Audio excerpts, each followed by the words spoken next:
What is happening, you beautiful bastards? Welcome back to another week. This week, we talked to Barbara Mojica. Mhm. Mhm. Barbara is a retired school teacher from Way New back. York. Yeah. Yeah, New York. She's she's been a little bit of all over the place in New York.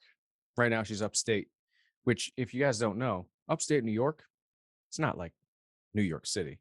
No, It's a different planet. it's like, no. But yeah, she's got like I don't even remember how many That's what is 20 it? plus years, I 20 it's believe. 20 plus years in the education system from teaching to administration, and her perspective I think reflects a lot of what people are feeling right now. She has a different perspective than a lot of teachers. 100%. But that could be because of when she started teaching. And It I could think be. you guys, when you listen, you'll probably pick up on that. Yeah. This one starts. What is happening, you beautiful bastards?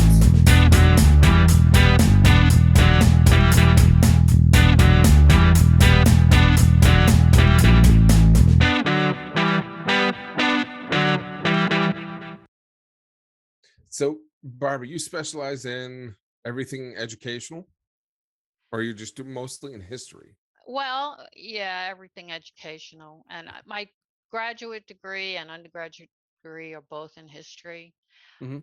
But when I got out of college, I decided I didn't want to go into the quote academia world. Mhm. So I really wasn't interested in teaching in college or um, going into straight research all the time. Mhm. I figured I'm more a people person. So I like little kids. So I wound up teaching, and I wound up teaching kids from K through 7 and even preschool. So I wound up in education and I stayed there for a long time. Always loved history, kept traveling Mhm. and all of that. But now that I'm retired, I combine my two loves. So I write historical articles. I still do a lot of traveling. I write books for kids. So my Mm. mission now is to get history back into the hands of kids, which it's really pretty much neglected these days, especially on Unfortunately. the elementary school level. I mean, and to a certain degree, it's taught in high school, but Now, do you think it's just not taught, or do you think it's being taught incorrectly, or what does it look like to you?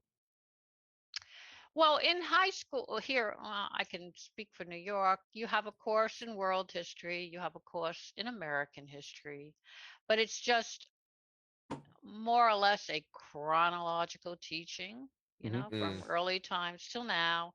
And it doesn't really get into any area in depth. And it's more of a stringing of dates and faces and Yeah, times. like a highlight And reel kinda. right. And of course, you have to pass the Regents in world history and American history to graduate with a Regents diploma. But again, it's considered more or less an ancillary subject. We lost the focus and the critical thinking skills that I think are so important, particularly in the lower grades. With all the talk about uh, kids really need to think, that they're taught more the what Mm. and Mhm. meeting the standardized test requirements than they are how. So they're Mhm. not Yeah. really being taught how to think. And critical thinking is just so important to succeed in any area of life, any Yeah, they're career you mostly taught have. just how to memorize. Mhm. Yeah, and then they forget it right away because you pack that much in constantly, it's all gonna fall out the other side if you're not using it. And it's not interesting. I mean, just to look Mm. to know that you have to know the dates, the times, to be Mhm. prepared to pass the test. I mean, that's the way kids think of it. Okay, I got to pass this test, and then and Mhm. then I'm done. And Mhm. the Common Core doesn't help either. The idea, it's good to have.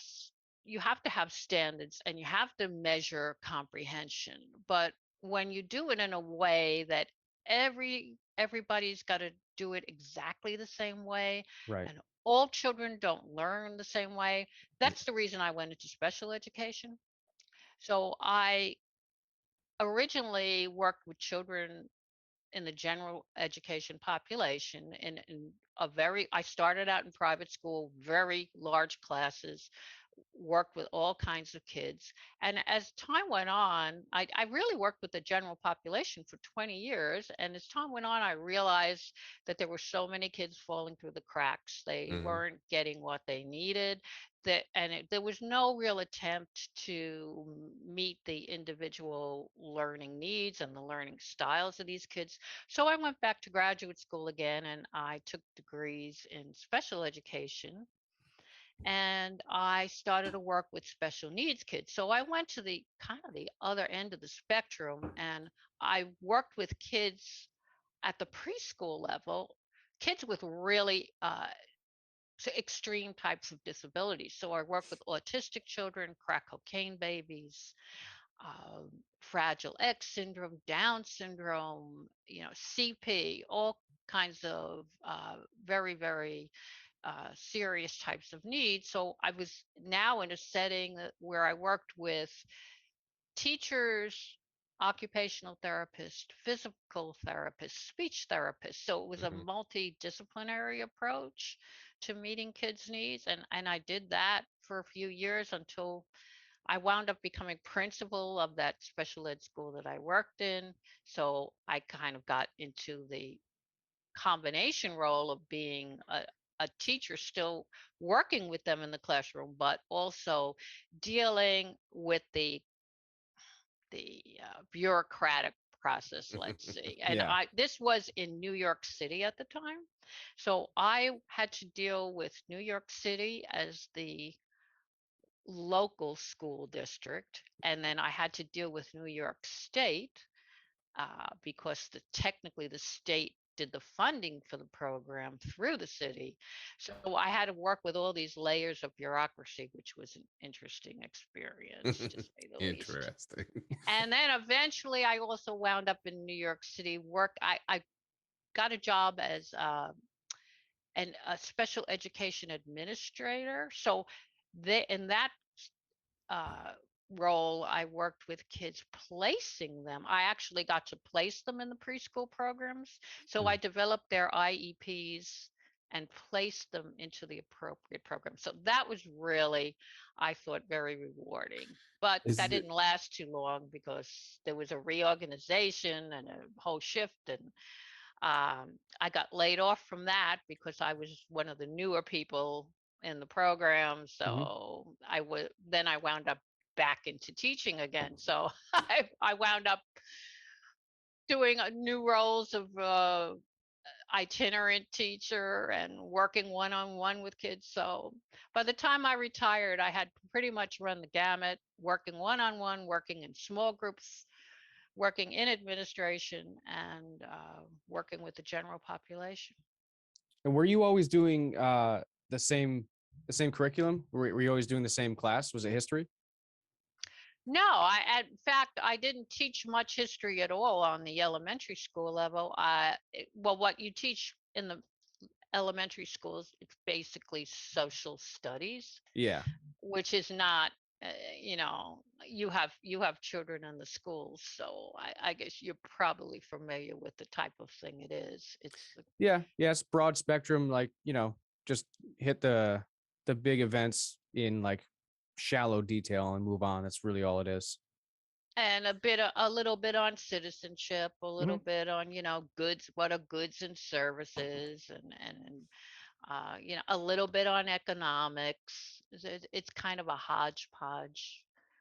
What year did you start teaching and really get familiar with what the school curriculum looked like?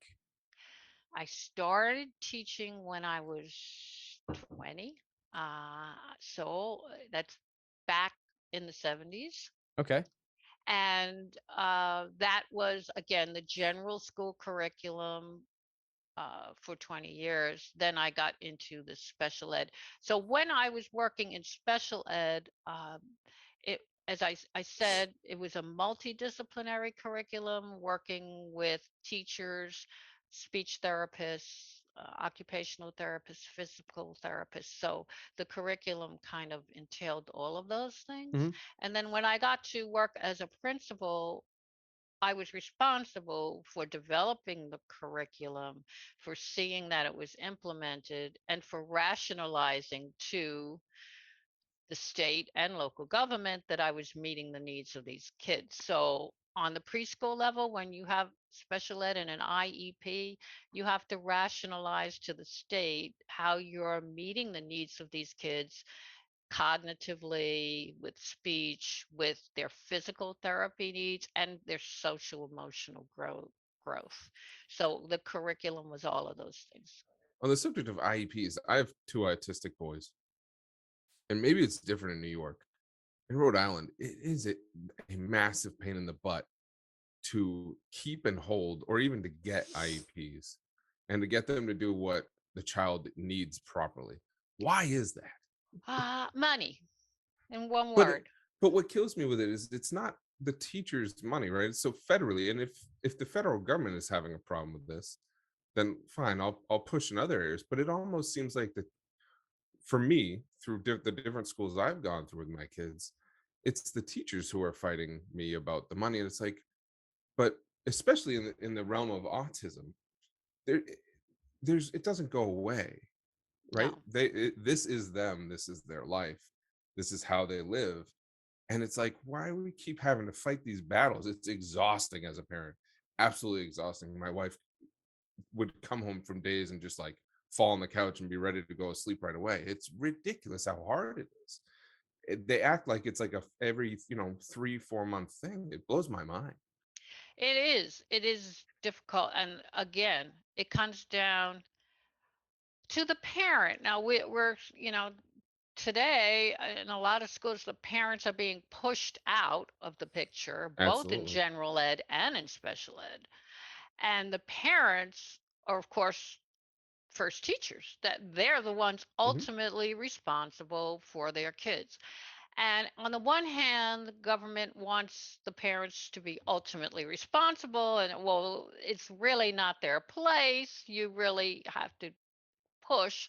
On the other hand, they go the other way.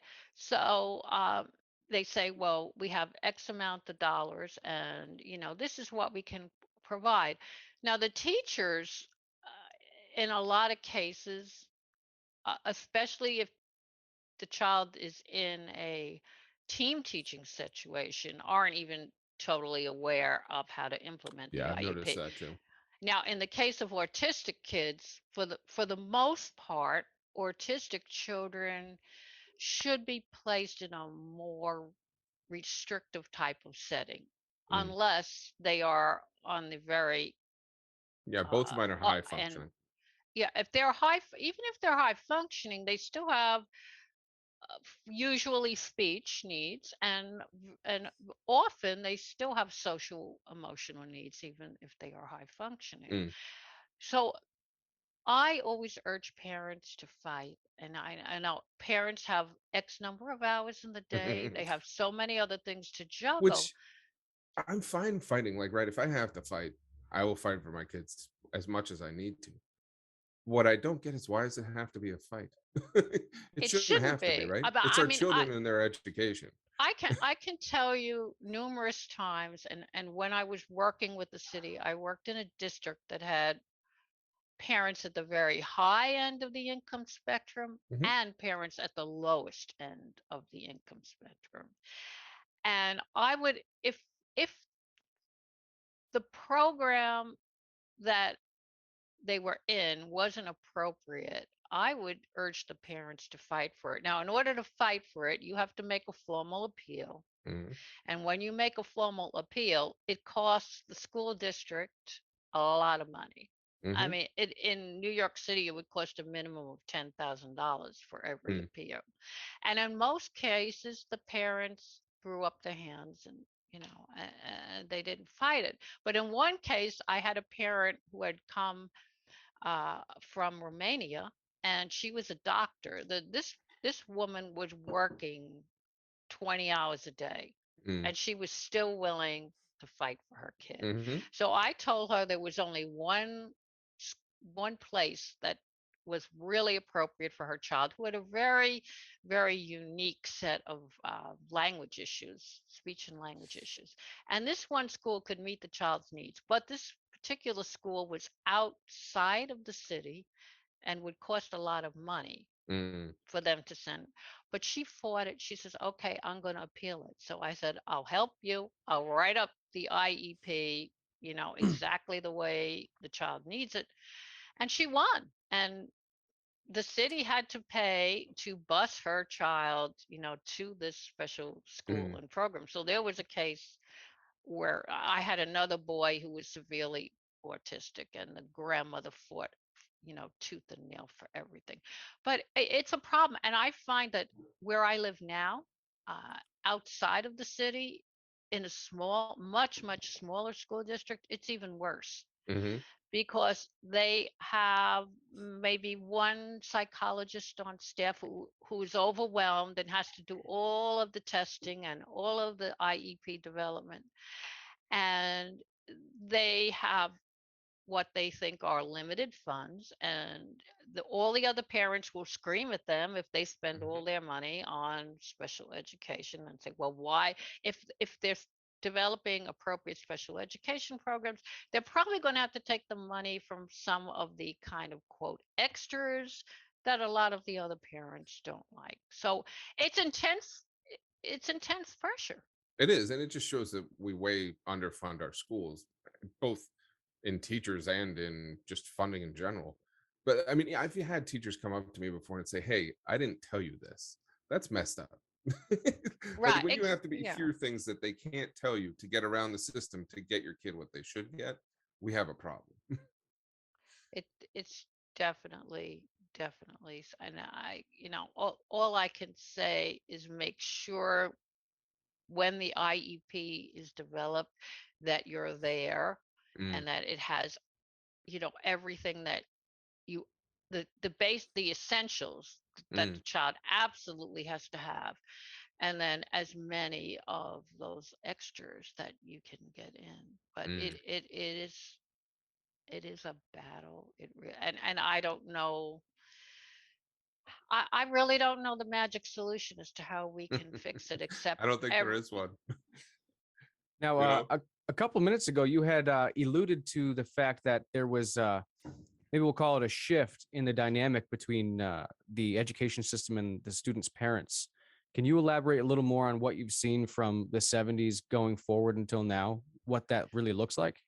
well, the shift. I think in the 70s and the 80s, um, there was pretty much the same emphasis on meeting standards. I know even when I first started teaching, uh, schools were insisting on accountability, but I think the accountability was a bit different than it is to now because you didn't have the Common Core in almost all the states. Not all the states have it, but a majority of the states have the Common Core. And in the Common Core states, you have this emphasis on not meeting standards, but the test being developed so that it's more or less uniform, and the tests are developed using these large educational consultant companies. And here you get into a lot of politics because in a lot of areas, it's political as to who gets the contract for the testing. And they are very, very hesitant to change that. So you will have a huge company, I'll mention just one, Pearson, or there are a lot of others that develop these tests, and they have the same tests that are used in a multitude of states. Now, the problem with Common Core and accountability is that in every state you have unique and diverse populations, which is, of course, true all over the country. That's always been true. But you have pockets where you can't possibly meet the needs of those kids because the test is being developed by this one company to measure the common areas that are supposed to be met. And with some things like math, it's a little bit more black and white, but with other subjects, it isn't. So, with reading, for instance, if you have one community with a lot of immigrants from one area, their cultural traditions are going to be totally different. So, in New York City, for instance, you're going to have some schools with a large Asian population. Some of these children might have come from China or North Korea, not North Korea, or South Korea, most likely, or uh, they may be Near Eastern, like Pakistani, but they all come with a very unique culture. Mm. And when you give them this standardized test and present um, a passage for reading that may include something that is considered common everyday custom, well, for kids in that population, it might not be common everyday cultural custom. So not only are they tackling a reading passage that is difficult for them because they're not as familiar with English vocabulary, but it's also filled with a lot of ideas and customs and traditions that they're not familiar with either. So you have like an even bigger problem. And even if you try to, I know in one New York City school that I worked in, the teachers had after school programs to try to uh, help the English language students to prepare for the test. But even with that, it was difficult because you might be dealing with a child who recently came from China, whose parents work 10 hours a day, Yeah. and they're being brought up by a grandparent who speaks nothing but Chinese. So they're not even getting a chance to use the language that they're learning. They can't really even practice their English because the only opportunity they have to practice that is in school.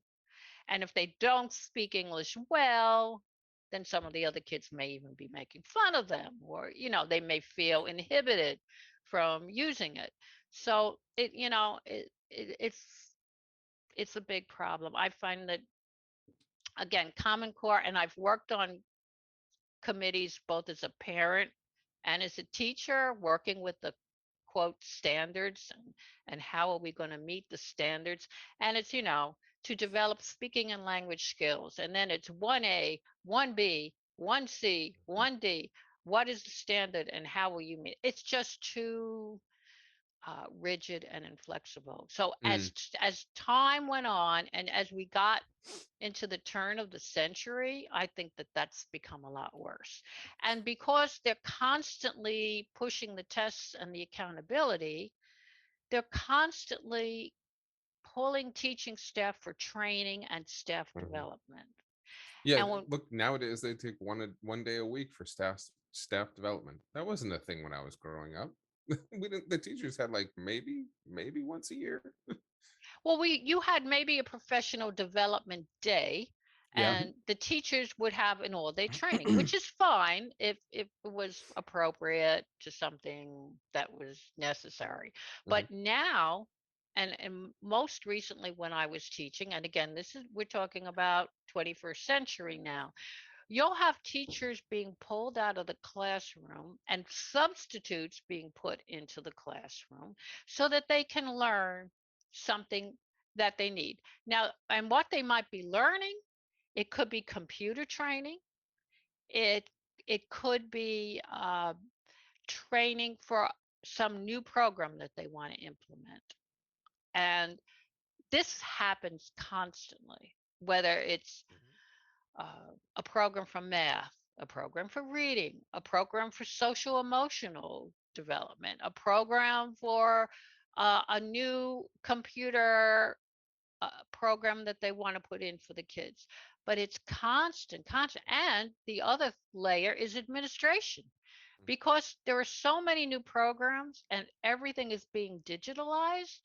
There's constant program and staff development for learning how to write up the results. And I mean, I could tell you some stories that would blow your mind. I mean, districts that spend huge amount of money on implementing a new program district wide, and then they discover afterward that there were so many glitches in it, it doesn't work, and they So wind up what I'm throwing getting out is, the program. so the federal tests we need to throw away because it costs a bunch of money that we could put into the schools Yeah, and get rid that of would all these save a other lot of money. programs and put that money into the schools, and we have a start. Because I mean, I can't imagine, other than private schools, there's probably not too many schools that aren't federally funded, at least in New England. I'm sure there are in other areas that I don't know about. But everywhere I know does this the federal schooling Well, or they the want federal the tests. federal money because they get grants. If you don't, Exactly. if you don't get federal money, then you're not going to be able to get grants. And some schools have a whole staff, or at least one person who spends part of their time writing grants, Mm, trying to get grant money. yeah, S- no, absolutely. So what do you think is like what's missing from the school system right now, or how can we go about solving this issue? Well, what's missing is a lot more, I think, a lot more input from the parents, and a lot less control by the administration. Most teachers would be glad to be rid of a lot of the administrative restraints, because not only are the administrators now setting the curriculum standards, but they're making decisions that very often harm the kids. Hmm. And most of the teachers don't go along with that. Again, for a lot of reasons, teachers' hands might be tied. For instance, if the school has a lot of untenured teachers, they have to be very careful, or they won't get their tenure. And yeah, I mean, administrators will, for lack of a better word, often develop a grudge or a prejudice against a certain teacher who maybe does not go along with them 100% of the time and is willing to rock the boat. I can tell you a story of my own daughter. Had a run-in with a principal because she asked her a question about something in the curriculum that she didn't think was working in her classroom. What happened with that? She wound up leaving the school and going somewhere else because she was constantly harassed, and she knew that she wouldn't get tenure there Right. if she if, Because of that situation coming up. and I'm personal experience. I've had run-ins with administration because of working with special needs children. They really didn't have an understanding of the difference in the level of approach that you have to sometimes take. And at that time, I was working in a team teaching class. So we had a combination of special ed students and general education students. And the special education students, of course, had IEPs. So I was the special ed teacher component in the classroom, and I had to work with those kids. And the administration wanted the lesson plans to actually be written up with the same kind of approach to teaching for both groups of students. And if I didn't write it up that way, i I got into trouble. I mean, I'd have a run-in with her. So I had to get some advice from the general ed teachers as to, well, what is she really looking for, because I didn't know her well at this point. And they helped me couch the language, and that's what I had to do. I had to speak that language, even though I tried not to do it that way. Hmm. But if she came into the classroom and she saw that I was not doing it the way Yeah. curriculum dictated, uh, I'd be in trouble at that. You guys don't make enough money to put up with that kind of baloney. And that's another issue. And there are some areas where, I mean, teachers are always underpaid, but there are some parts of the country where they are, I mean, almost living in poverty. The wages are so Oh, it's low. ridiculous. Yeah, Or yeah. we've I've talked about it seen. multiple times. I have a buddy who's a teacher. He's a high school teacher, and he does it because he loves it. But he has to have a second job to where he's working Yeah. absolutely ridiculous hours in construction. It's like that's not that's how does this work? Yeah, You they know? should be able to focus on their job, which is educating children. So yeah, if I had to pick, two big problems, it's the the cookie cutter approach where everybody needs to learn, and they'll tell you today, if you talk to any school administrator, they'll tell you that they are trying to be diverse, that they're trying to include everybody, that they use a multiple of different approaches to meet different needs. But I don't think that's really true. I think, if they would let the individual teachers use what they know works best with their students, Hmm. we would be a lot better off. Yeah, I But totally agree with that. they're not doing that. Whether it's politics, whether it's I think it's just society. I mean, yeah, across the board, and we work in not an educational business, and we see it as well. We get all these. It's all the data points, right? We want to have all the data points so we can focus on it on a graph, but that doesn't mean anything when you're dealing with another person. Hmm. You know, no, and teachers spend a lot of their time today doing paperwork. A lot, even teachers in the general population, they're spending, I would say, at least double, maybe closer to triple the amount of time that they used to spend just justifying what they're teaching. doing.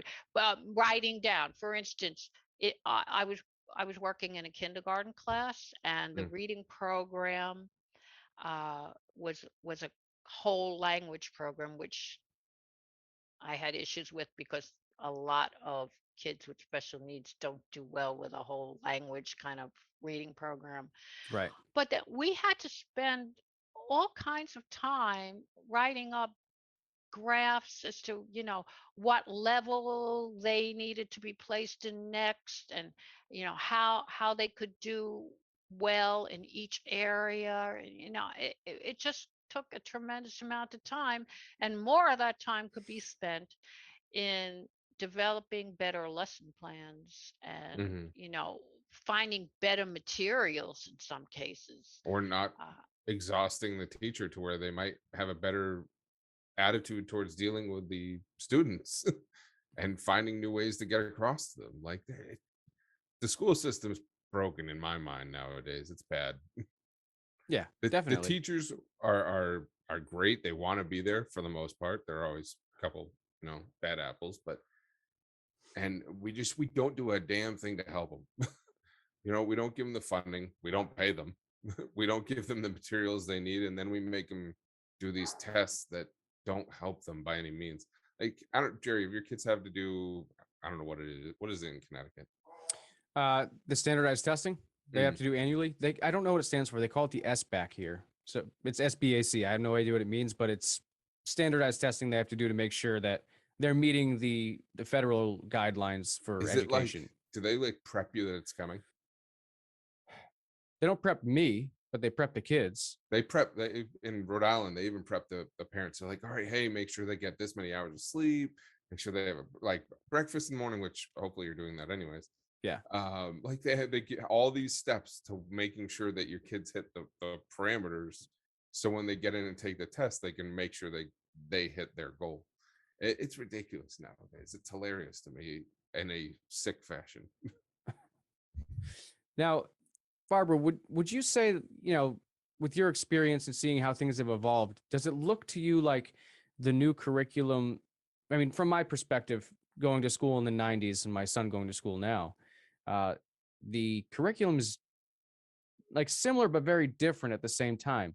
And it looks like a lot of it has maybe some kind of agenda behind it. And it could just be driven by money. I don't really know what it is. What are your thoughts on that sort of thing going on? well, it definitely has an agenda going on, I think, because for the past 20 years or so, I could see how things have changed from the time my children were in school and now, Hmm. because my children are both grown now and they have their own children, so I have grandchildren. But I can see the shift. There definitely has been a swing uh, toward one area of political spectrum as opposed to the other. Hmm. I didn't see much politics in schools when, well, toward the end. But when my children were in elementary school, they had a combination of experiences. So my children started out in private school, and then um, the area where they were growing up, the school district had some new programs, magnet programs, Yeah. and it could focus on special interests. So one of my children left private school in fourth grade, and the other left in seventh. So one of them pursued a kind of arts school background, and he went into a school that had a artistic and musical curriculum along with the regular curriculum. The other one went into more of a special needs program on the high end scale, and she wound up applying for one of the most specialized and competitive schools in New York City Hmm. and got in there. So one of them went to this large, highly specialized school. The other one went to an art school, and then for high school, went into this very small collaborative high school with less than 400 students, which in New York City is extremely small. And it was a team teaching approach. So he had the smaller group, cooperative learning type of approach with teachers who were on top of him in the sense that they were more like friends Okay. than large academic group type of teachers. So if my son was absent for school, I would get a phone call. Your son was absent today. Were you aware of this? I mean, like they were a really kind of nurturing approach. And they did a lot of hands on learning, small group learning, looking at primary sources, really getting into the nitty gritty of things rather than this kind of amorphous, well, we're going to study World War II today. It would like they would spend weeks on a particular unit and go in depth. They Hmm. still met the same general standards. He had to take the same tests to graduate, but it was a nurturing approach. Other one when highly competitive. 2,800 students in the school competing against each other. Who was going to get into Harvard, who was going to get into Yale. Hmm. Very, very highly competitive. And I was on the parent boards for both of these schools, which is very interesting. So in the highly specialized school, I was still very active, but it was a lot more formalized. It was a lot more with this is what we're doing and this is what's going on. In the small group, we had team meetings. We met with the teachers. We met with the students. And when they hired new teachers, they actually had a student. Now, this was high school, but they actually had a student representative on the hiring committee. So when they went to hire a new teacher, they had a parent, they had a high school student, they had a couple of teachers, and they had the school principal. And all of them would vote to decide who was going to be hired. So I That's an found it interesting really concept. interesting. Can you Yeah. imagine having a high school student decide whether or not you get a job? Well, no, they had, they No, I had to know. say they could actually ask a question. They each of the members of this board could submit a question to ask the teacher, and then they would meet together and you know, of course, it wasn't totally democratic where we got had like 10 meetings on each, but I with the, you know, it would become apparent who were the top candidates, and then, they would kind of meet and discuss, Yeah. okay, this is what we thought. But I thought it was a very interesting approach to getting away from, well, because in a lot of school districts, well, whoever the superintendent wants, that's pretty much who's going to get hired, it, Yeah. you Not don't even necessarily see the that. best way to choose the person who's going to be teaching the next generation of people. No, I mean, and again, we want in order to have future leaders, we have to have kids that can do critical thinking. If you're going to do critical thinking, you have to use logic. You have to be able to focus on a problem. You have to be able to look at the facts. And today, the facts very often get lost because we focus on the emotion. Mm-hmm. There's so much concern with social media, and uh, with on the children's level, the kids, it's, well, am I going to be accepted by my peers? What are my peers saying? And in some instances, well, if, well, my friends are saying this, it must be true.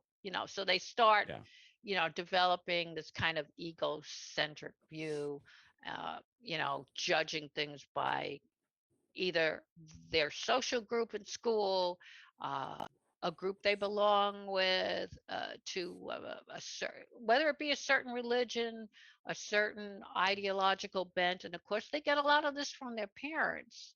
Mm. Parents have to be very careful always to show kids that there's more than one side to everything. So if a child comes to you and says, well, this, I'm going to do this because all of my friends think this, and if you ask them why, they give you the reason, well, we think this, and then you say, well, okay, that's your opinion, but is there another side to this? And showing them that, there is more than one way of thinking, because they're not getting this from their friends. They're not getting this from watching the news. They're I not think really even getting it from their teachers either these days. No, that's another issue, because again, for whatever reason, there are some teachers who, and this has been one of the shifts in recent years, because academia is 93% of professors are liberals. Right.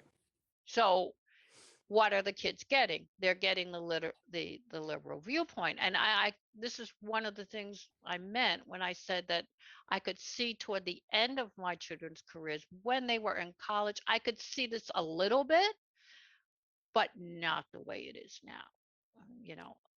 The fact that on certain campuses, anyone who's not a liberal can't be invited to speak because the students will just get up and protest and walk out. Yeah. That there's not, two sides of the story are not being presented. no. And I think parents need to model critical thinking, and they need to monitor like creative thinking skills that go along with I th- that. I think How too we many think. parents aren't having conversations. You know what I No. mean? I think uh, they're just not having conversations with their kids. I think the good ones are, but I think the ones where we're seeing a lot of the issues we're having today, I just think there aren't conversations aren't happening in the house, or they're very one-sided. You know? I mean, if we taught kids these kind of things when they were very young, it would be harder uh, to overturn that. Like if parents nurtured curiosity in kids and encourage them to ask the questions, I wonder why, or Mm-hmm. who did this, what did they do, why did they do it, all of those basic questions that kids want answered. But sometimes parents are too busy, and oh, stop asking me that. Yeah, if parents taught them to finish, that they have to finish a task, Mhm. that they have to find solutions and not just give up when it becomes difficult, that they have to respect each other, whether they agree with them or not, that they have to have compassion, and they have to have tolerance for Mm, people who think differently from them, and that they have to have a certain boldness to try new things and to discover their passions, but to realize that not everybody is the same, that we're all unique and different, mm, and we shouldn't be forced into a mold that says we have to all think this way, we have to all do things this way. And then some of the terminology that's used is so misleading. mm. Yeah. I've always encouraged my kids to ask questions, like never put them away. But lately, my 12-year-old, he's kind of not asking a lot of questions lately, and I asked him why. What's up? Because he keeps running into where he's not asking a question, and it creates a problem for him. It's like, ask a question. We've always been willing to answer them. Well, I wanted to do it on my own. It's like, okay, I can respect that, but there's nothing saying you can't do it on your own without asking a question. The other day, he took he's made popcorn before it in a bag, but we had just kernels in the house, and he had never made popcorn like the old fashioned way before. So Mm. he just took popcorn and poured it into a bowl and threw it into the microwave, and it Oh did not boy. work out well. And so we're talking about this after the fact that it happened. We're like, all right, yes, I understand the logic and where you went with this, but I was over here. If you just asked me, I would have showed you how to do it and teach you how to do it, buddy. Well, you were busy. I didn't want to bother you. Okay. Ask a question. I'm not going to get mad.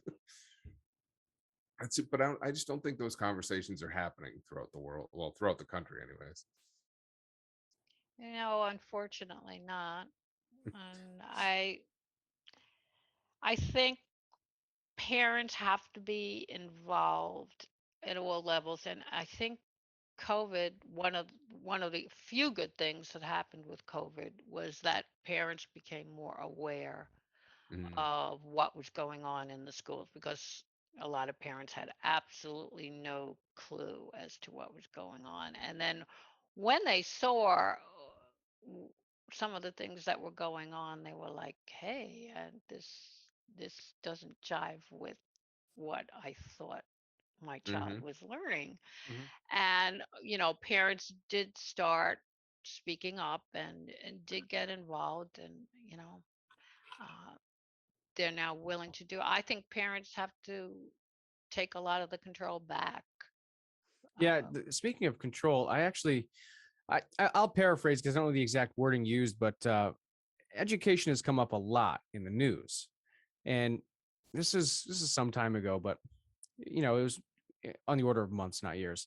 But Joe Biden was talking about the education system, and one of the things he said was effectively, when the students are at school, they're our kids, not yours. And I, first of all, that's a terrible way of operating, terrible way of doing business. But that is it's creating a divide between the education system and the parents. And it's clear that I think that was one of the turning points where I was like, yeah, there's definitely like there's some kind of agenda why they're trying to separate it like that. Because when I was in school, they wanted parents to be involved, and now they're acting like they want them out of the picture until the kids go home. I think some parents want to be out of the picture. Well, that's a whole nother issue. But the well, the system yes. itself appears to be trying to push the parents out. Yeah. Well, unfortunately, I think it's a majority of parents wanted to be out of the picture. You know what I mean? They didn't want to deal with homework. When your kids are at school, they don't have to worry about daycare, stuff like that. Hmm. And it's like, it's not what it's for. Right. Not at daycare. They're supposed to be learning. You're supposed to be molding them into an adult. Oh, Well, Barbara, did you happen to catch that bit of news that I was just referencing? yes, which made me cringe. Yeah, he says a lot of things that make that happen.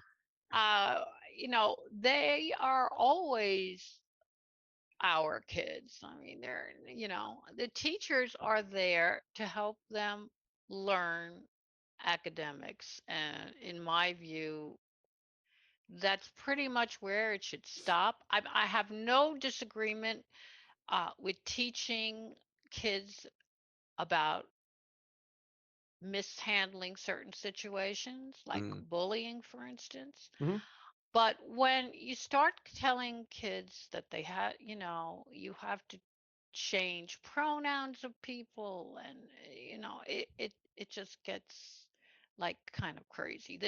You know, schools always should have been inclusive, Right. and I think most schools are inclusive by nature. Um, but by trying to put all of these labels on this, and by equity, a lot of schools mean everybody should be not equal in terms of the amount of services or knowledge that they're being given, but everybody has to be exactly the same. And Yeah. I Equal an outcome instead. Yeah. instead, and I think if merit were not the basis of success for me, I would never be where I am today, because I grew up in a family that didn't have a lot of money. Neither of my parents finished high school. They were depression children who went out and got a job to help support the family. They encouraged me in my education because I showed a love of learning and an interest in school. So they encouraged me in that respect. But they didn't have the money to send me to college. And if a merit-based system weren't available, at the time, there was a system in place in New York City for students to get into colleges on the basis of academic merit. And there were a few very select colleges that had free tuition if you earned a place. Now, you had to work very hard, you had to get high grades in order to get in. But if you did that, you got in. And that's why I went to college. I mean, otherwise, I would never have been able to go to college the way I did right from high school. And I worked hard, and I earned a scholarship for my graduate work in history because I worked hard. I couldn't wait. I mean, I just love to learn, so I would take courses in the summer, and that's how I started teaching at 20, because I graduated college in 3 years. But if a child is truly motivated, I don't see anything wrong with a merit kind of system. And by saying, well, everybody's got to be equal and everybody should be able to do the same thing, it's not necessarily encouraging children from pursuing their passions. Suppose they're interested in something that's not college. mm, Suppose they're interested in something hands-on, and they want a vocation or a trade. mm.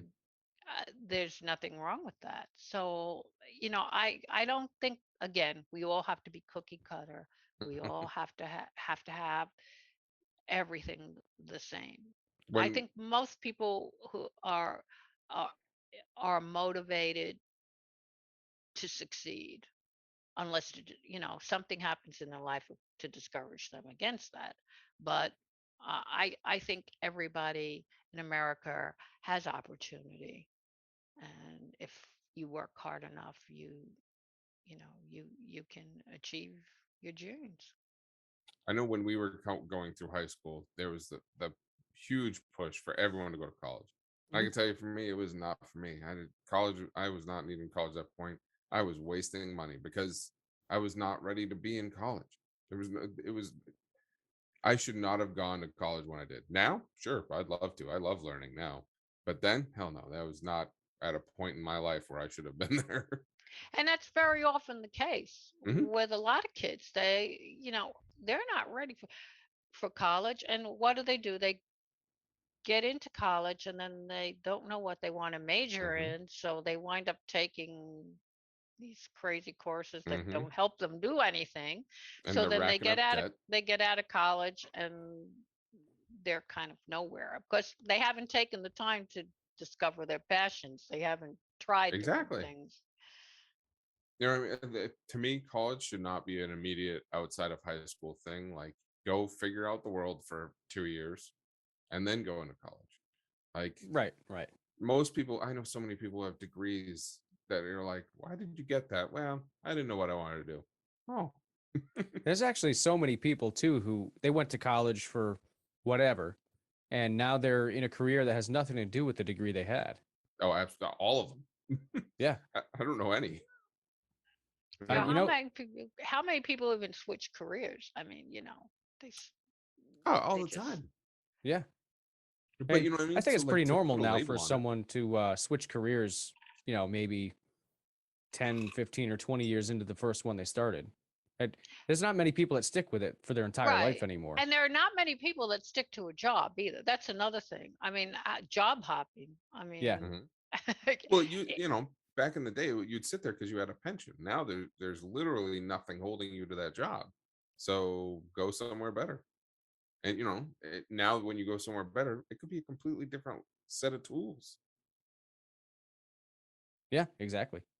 Actually, speaking of switching careers, uh, did you start writing books before you stopped teaching or after, or what that transition look like for you? well, as far as the actual children's books, I started writing those after. Being a history major, an English minor, I wrote a lot Right. all through college. So I've always been writing, but a different kind of writing. I mean, writing academic papers is a lot different from writing books. Mhm. So when I retired, I decided I really kind of wanted to go back to history. And I live in a very historic area of the state. I mean, I can literally walk out my door and find a historical marker. I mean, Hmm. the town that I live in was founded in the 1600s, so that there's history everywhere around me. Mhm. And I wanted to kind of get back to the history, so I started writing just semi-monthly, small, tiny articles for a local news magazine. And I very soon realized that I wanted to keep working, doing something with kids. So I kind of decided I would like to make history fun, entertaining, and educational, but done in a way that they would want to develop an interest in history. So I said, "Oh, I would love to write a series of children's books, but because they were going to be nonfiction, I needed to make them appealing." So my husband is an artist, and he's been drawing since he's like 5 years old, but he did a lot of work in comic book illustration, and he did children's books at one point too, so he's had experience with that. And he said, well, if you want to make it really fun, why don't we develop a fun character just to narrate the series. So he did that, and he created this kind of cartoon like character who is really a younger version of me. And we call her Little Miss History. So she wears these rose colored glasses to reflect an optimistic viewpoint of the world. Hmm. And she wears kind of a camping, hiking outfit, outdoorsy, because I used to do a lot of hiking, and I always wanted to travel, so she wears that. And she even wears these big giant hiking boots, which are really, really oversized, and they're kind of a memory of my father, who had these really, really huge feet. So she's a real composite of a younger me. So she's fun, and she narrates the series, but the series is done with words and illustrations that are multimedia. So in most of the cases, with a few exceptions like the North Pole book, I haven't been to the North Pole, but in most cases, I've physically visited the area. And my husband and I take photographs. So the books all have some real photographs. They also have portraits. So the portraits are drawings, handmade drawings of a lot of the characters in the story. And they're not only history, they're I kind of try to make them multidisciplinary. So some of the books hit on environment, like the Sequoia National Park. I have a lot of science in the books. We talk about the kind of trees, the redwoods, the sequoias, compare them. We talk about the animals that live in the park. We talk about the pollution, that it is the most polluted park, and how sometimes it's unhealthy to breathe the air there. I have books on prehistory, like La Brea tar pits, and that book goes all the way back to prehistory. My Mount Rushmore book, we talk about Native American rights. We talk about how the land was taken from the Lakota Sioux, and how the uh, the natives are now building their own monument, the Crazy Horse Memorial near Mount Rushmore. And I asked the children questions like, what do they think about certain events that have happened? What's their opinions? And I try to make them interactive so that they're involved and, developing critical thinking skills. So no matter what the type of book, Intrepid Sea, Air, and Space Museum, that one is talking about World War II, the Cold War.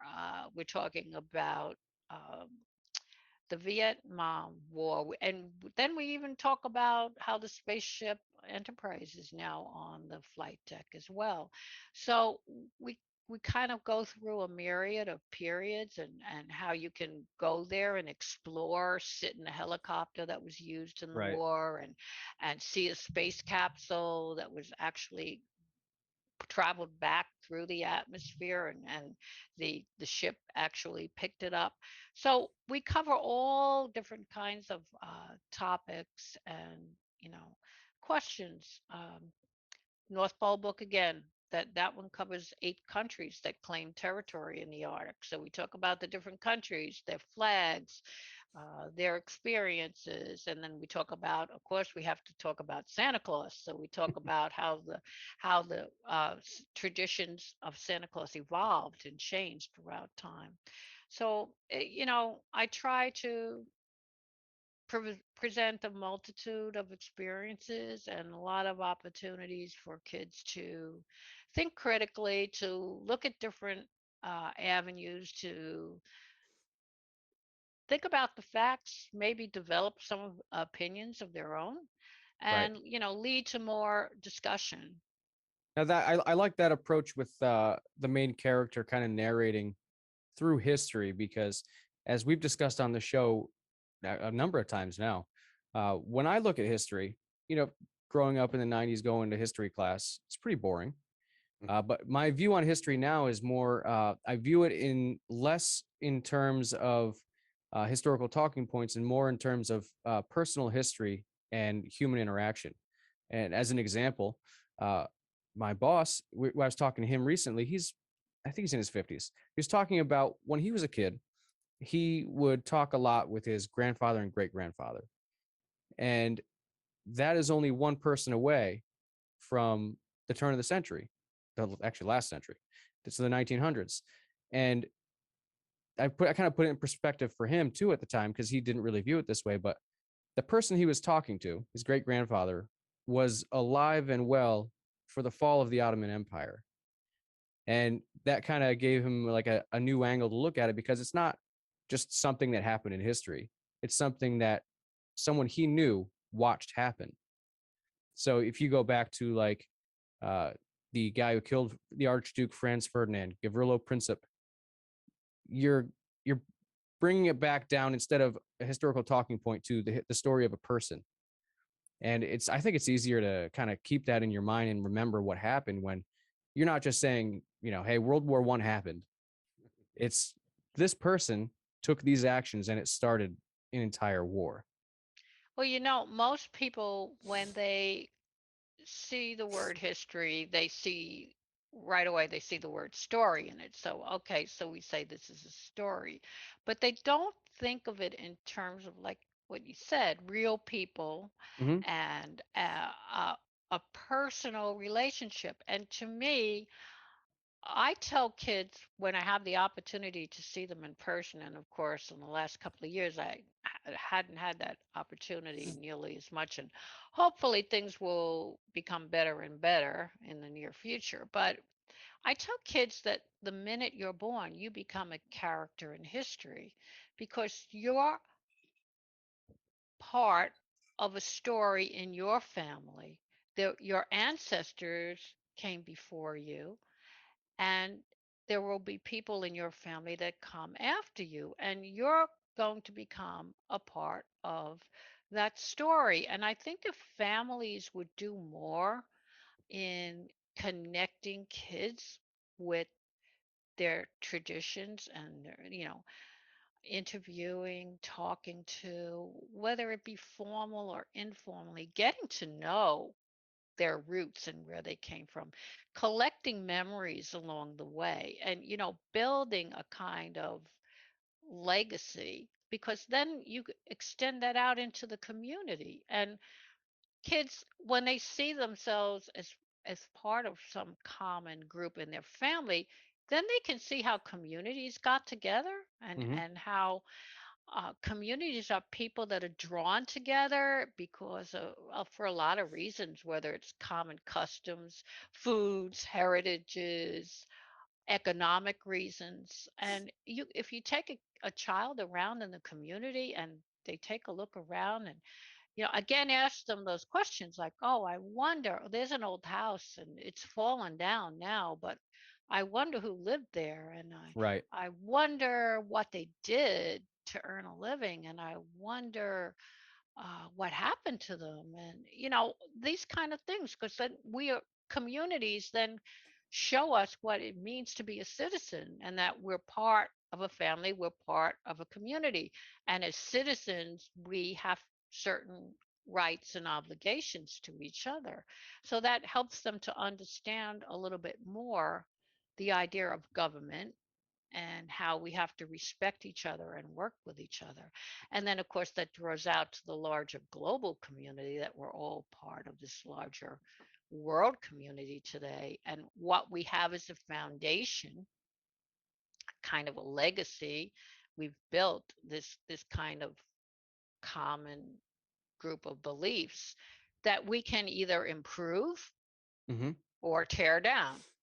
And right now we're pretty much in the tear down divisive phase. But what Just a little bit. we should be doing is working on what we have, and n- using that to live a better life today, and then hopefully to develop better solutions to, you know, live better tomorrow, and encouraging kids to see that they can be a part of that, that they are going to be the leaders of tomorrow, and that they're going to have to take responsibility. Very well said. And I actually think that that would be a great place to wrap up this episode for today. I So, agree. Barbara, we want to thank you for coming on. And no, it's been a good time talking to you. I've enjoyed it. Thank you so much. Where can everyone find your books? Well, the best place to find all of my resources, and there are a lot of free resources as well. My website is simply www.littlemisshistory.com. From there, you can see my books. You can click on all of the books. You can see reviews of the books. You can see quick summaries of the books. You can buy the books online. They're online everywhere at Amazon, Barnes and Noble, independent bookstores. You can get to my blog where I have the book reviews and the tips and advice. You click on blog. If you want to go to my YouTube channel and find the teaching videos, you can click on YouTube and link. I have over 200 videos. Some of them are mine. There are teaching videos. There are kids' history videos where kids actually talk about history. Hmm. I have some videos on travel and the national parks. I have links to some of my podcasts and advice articles as well. So my social media is also on there, my Instagram, Facebook, Twitter, and so on. So if you just go to that website, You can click pretty much anywhere or contact me because I love to talk to people. Anybody who has any questions, they can hit the contact. My email is simply barbara@littlemisshistory.com. All right, Awesome. guys. So go check it out. And again, thanks, Barbara. Thank you. Well, Grizz, I don't think she changed my mind. I'm going to say that I agree with a lot of her perspective. Changed your mind in what? Well, you know, she's an educator. I expected to be at odds with the way she viewed things. But in terms of like modern education and how things are operating, I don't really disagree with most of what she said. I No. can't think of something I disagree with. Yeah, I mean, I don't. When it comes to the standard tests, I don't think it's that great of a thing. But then again, what metric are you going to use otherwise? Yeah, I mean, I guess you can't really get rid of testing because how else will you figure out if they're learning anything? But I don't know. I'm not an educator. I'm just a Yeah. parent. Exactly. Yeah, to me, there's got to be a better way. And I think if we put our heads to it for a week, we'd probably figure it out. Probably. Now we just have to get Congress to listen. That's where you're screwed. We're fucked. Thank you again for listening to Beautiful Bastards. New episodes every Monday. Remember to like and subscribe. Don't tell me my business, devil woman. Education is not the learning of facts, but the training of the mind to think.